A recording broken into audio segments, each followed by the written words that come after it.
Ba-na-na-now. Hey everyone, welcome to the Rugby Report. My name is Dwayne Burkhardt, and for the first time in a month, I can see you, and you can see me. Well, I can mostly see you anyway. In any case, I no longer look like I've been in a pub brawl, and so we're going without the shades and just going back to hopefully a regular Rugby Report. And again, thanks to everyone who has sent their thoughts and support over this time. Very grateful for that. Before we talk about the action in the NPC this week, I want to first take a moment and congratulate the women's rugby teams who won their respective championships in the Farrah Palmer Cup this past weekend. First, in the Premiership division, Canterbury took down Auckland 41-14. And then, in the Championship division, a heartbreaker for all of my friends in Otago, as Hawke's Bay took down the previously undefeated Otago Spirit 24-20. So congratulations, ladies, and we'll see you next season. Now, as we move over to the NPC, let's have our first look at the standings this season going into this weekend's action. In the odds conference, undefeated Waikato remains in front, with Hawke's Bay and Bay of Plenty right behind, and Wellington and Otago battling it out for the fourth spot. And of course, those two teams played each other this weekend, and we'll talk about that in a bit. Over in the evens conference, Canterbury seems comfortably on top, with Auckland and Northland in the 2 and 3 spots, and North Harbour rounding out what would be the last playoff spot if the postseason began today. Now let's talk about the action this past week. We begin, as we always do, with the midweek game that ended round 5, where the Tasman Mako hosted the Wellington Lions. Now, going into this game, the Lions hadn't beaten the Mako in 12 years. And just to put that into perspective, the last time the Lions had fish for dinner, the iPad didn't exist. So, yeah, it's been a while. How did it go? Well, given how I thought it was going to go, it was actually a surprisingly close game. The most notable event was a try by Connor Garden-Batchup, whose left hand was clearly down in touch before he placed the ball with his right. But the TMO just plain missed the call, and if you were watching the broadcast, you heard one of the broadcasters literally sitting next to the TMO describing how gutted the TMO was when he realized that he'd missed that call, but that's what happens, and that's why we play the game. I think everyone hates to see a bad call change the outcome of a game, but it was an unconverted try, so only 5 points to the Lions total, and they did win by 6, so you could argue that it didn't change the ultimate outcome. But the call will probably cause the Mako fans reason to grumble for a week. In any case, the full-time score was Wellington 25, Tasman 19, and the Mako remained in trouble. Round 6 started Friday night in Waikato with what I predicted could be the game of the season. Well, at least so far anyway, as the Mulus, or Mumus as I call them, because when I first became a fan, what did I hear at all the games? Right, cowbells. And what do we need? More cowbell! Exactly, thank you. So the Mulus, I'll do it right today, played host to recently stunned Auckland, a team coming off their first loss in Northland ever. How did that go? Well, it was definitely one of the most important games of the season so far, but it wasn't quite the epic battle that I thought it was going to be. In the end, Waikato rather comfortably defended their home field. The full-time score was Waikato 30, Auckland 15. Should Auckland fans be worried at this point? Well, they have dropped 2 in a row, and they've opened the door for Bay of Plenty to take over the number 2 spot in the conference. But no, I don't think it's time to push the panic button in Eden Park just yet, and I think Auckland will make the playoffs. We begin Saturday in Hawke's Bay as the Magpies once again successfully defended the Ranfurly Shield, this time against the Southland Stags. Now, I know that some of you think that I've been something of an apologist for Southland this season, or at least a biased fan, and I will absolutely concede to that latter point.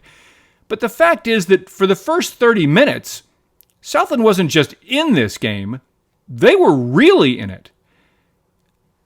And then they weren't. Early in the second half, there was a moment in this game where Hawke's Bay scored one of their many tries, and you could just feel Southland's defense, well, give up for the first time this season. Anyway, what had been an impressively close game very quickly became a frankly embarrassing blowout.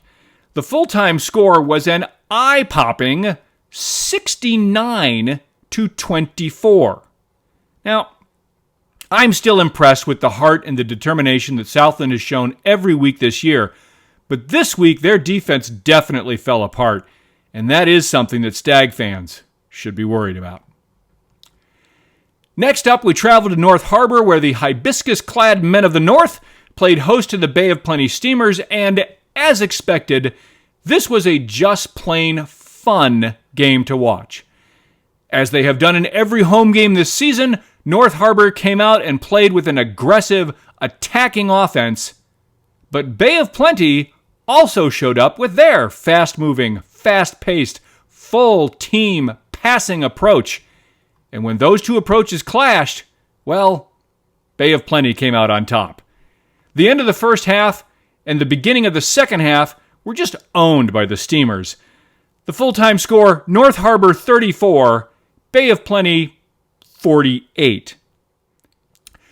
Now, North Harbor does not, in my opinion, have a problem in their backfield. Talia, Lee, Gatland, Stevenson, I don't think there's a lot of weak spots in that part of their lineup. But when they go back and watch the film of this game, I think the midfielders and the guys up front, well, they're not going to like what they see. Finally, on Saturday, we zipped down Highway 1 to Counties Manico, where the Steelers hosted the still seeking their first win, Manawatu Turbos. Now, again, this game did end up the way I thought it was going to, but I have to say, the Turbos have suddenly found themselves. For the third week in a row, they played better. For the third week in a row, they scored more points. 33, in fact. And for the third week in a row, they lost by less. Now, they still have to find a way to give up less than 40 points per game, but they were actually in this one. And for pretty much the first time this year, they showed signs of life. The full-time score was Counties 41, Turbos 33. But the Turbos are improving. And for the first time all season, more importantly for me, I went into Sunday's action 4-0 so far in my predictions. Yeah, it didn't last long.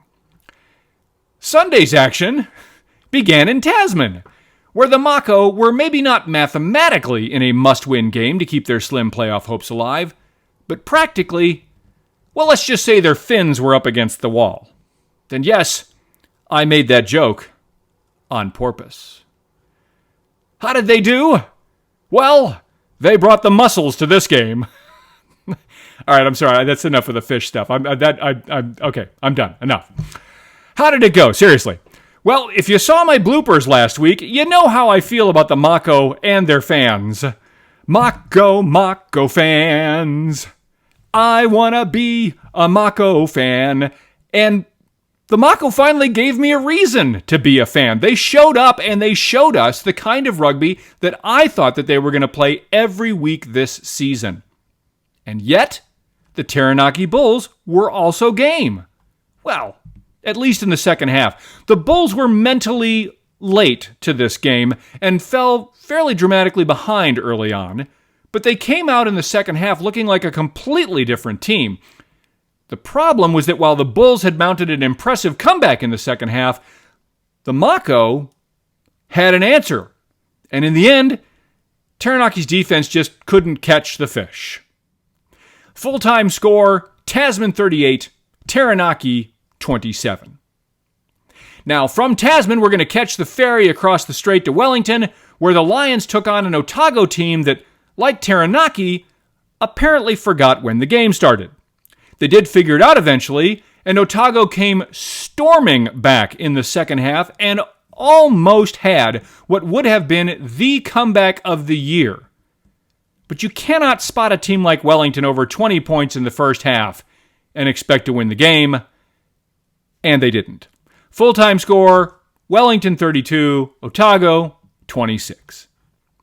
Now finally on Sunday we hop back to the South Island again, and we end up in Christchurch where Canterbury hosted the frankly surprising Northland Taniwha.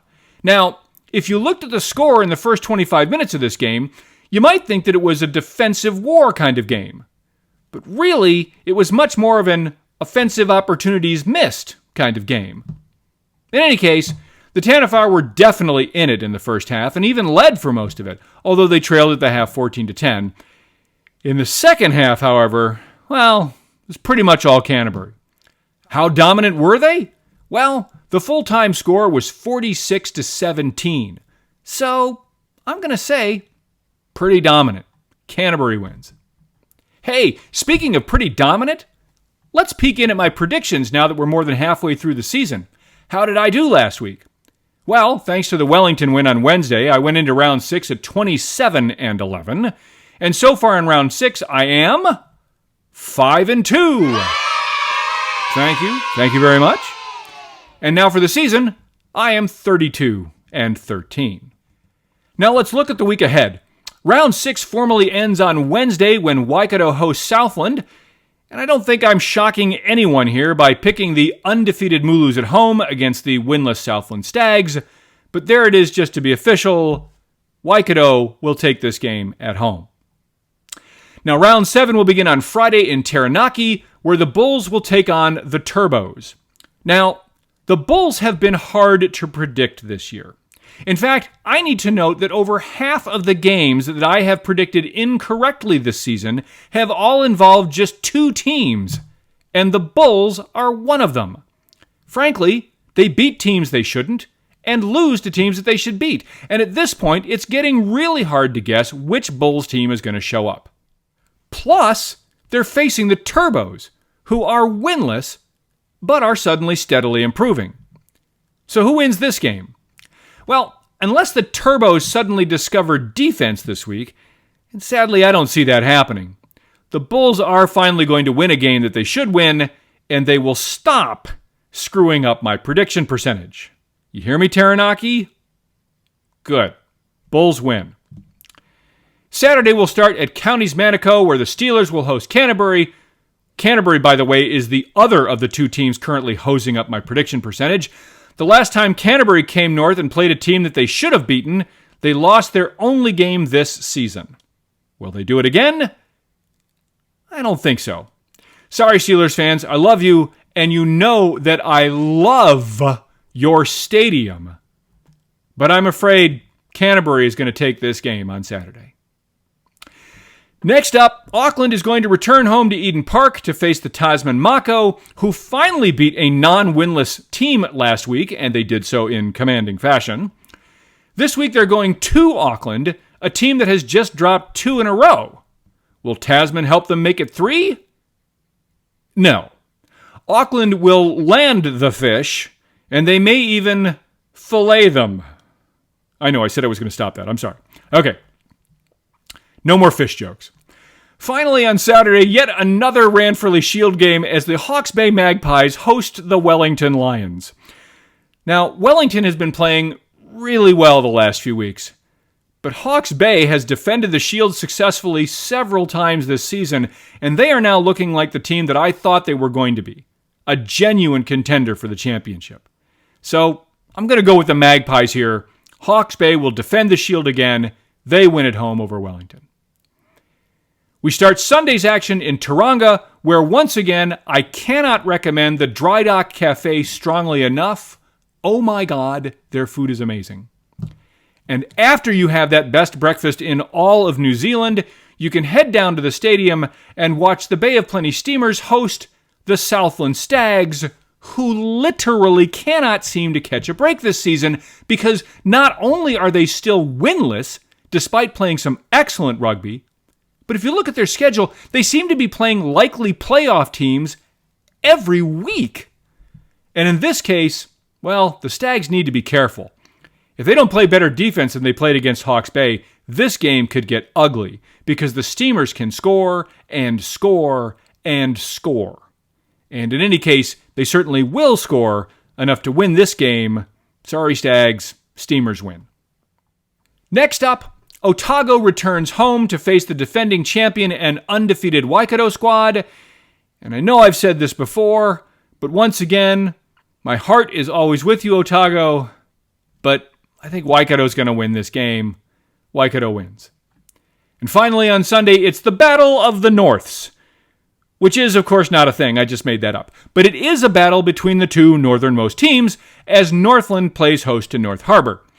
Both teams are playing well, but I think Bay of Plenty exposed a real weakness in North Harbor's game last week, and I think the Tanafa will exploit it. The Tanafa will win this game. Round 7 will conclude next Wednesday when Taranaki plays Counties, and as always, I will make my prediction for that game on my next podcast.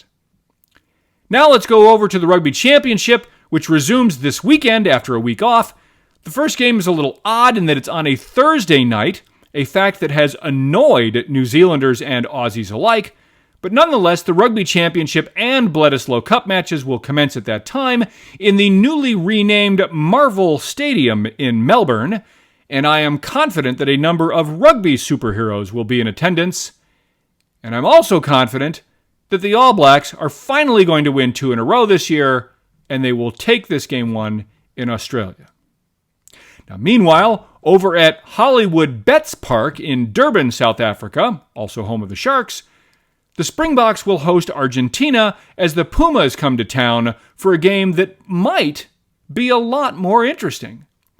The Springboks are not looking like a team that is ready to defend their World Cup title, and the Pumas have shown that they can beat both the Wallabies and the All Blacks in recent weeks.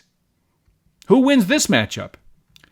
This is a tough match to call, and I know the Pumas are very good and need to be taken very seriously on the world stage now, but unless the Springboks have another one of those completely out-of-character, goofy games like they did in Adelaide a few weeks ago, I just don't see them losing to the Pumas, especially at home. Springboks win this game. And that's it, folks. That's all I've got. I want to again thank everyone who sent good thoughts and kind comments my way as I dealt with my surgery, and I continue to work on my recovery, and I hope to see you all next week. Little eye humor again. And remember, if it involves rugby and freshly grilled ahi tuna, which I am just about to go grill, well, I am definitely in. See you next time.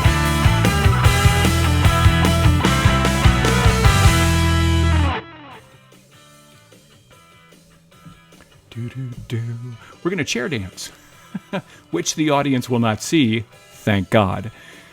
Okay.